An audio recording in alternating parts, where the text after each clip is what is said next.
पावसाचं पाणी इथे बघा मुलांना पावसाचं पाणी आणि हे बघे इथे पण सगळं असं छोटं छोटं आहे. छोटं बेसिंग, छोटे सिंक, छोट्या छोट्या कॅनचे पाणी टाकायचं आहे. ब्लॉक्स आहे काही बाहेर ठेवलेले बाहेरचं.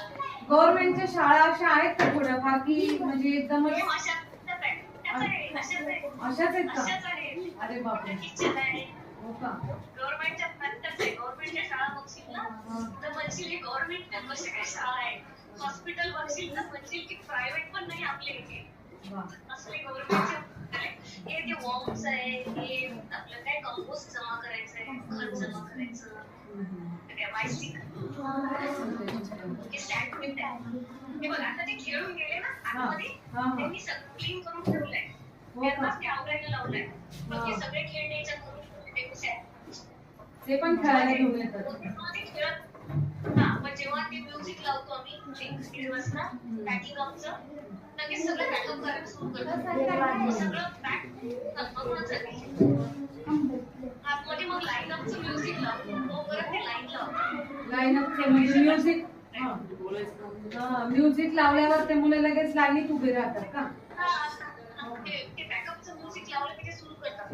आपण पण करायचं त्यांच्यासोबत. मग 15 मिनिटात ते सगळं पॅकिंग होऊन जाते. मग लाईन अपचं साऊंड लावलं की ते आपल्या तुमच्या बाहेर लाईन लावतात. आणि त्यांना माहित आहे मग की आता आपल्याला ज्याला झोपायचंय ते झोपतील, बाकीचे पॉईंट प्ले करतील आणि मग नंतर आफ्टरनून टी 2:30 वाजता परत त्यांच्यासाठी खाण्याचं येतं सँडविच. क्वाइट प्ले काय म्हणते तू? क्वाइट प्ले म्हणजे एकदम शांत खेळायचं का?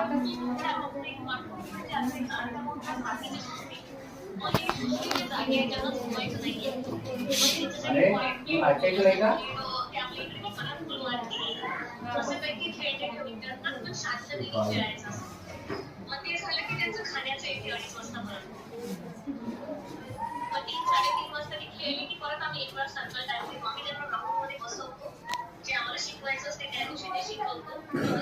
जास्त वेळ अर्धा तास नाही. मग ते 4 वाजता परत बाहेर येतात खेळायला.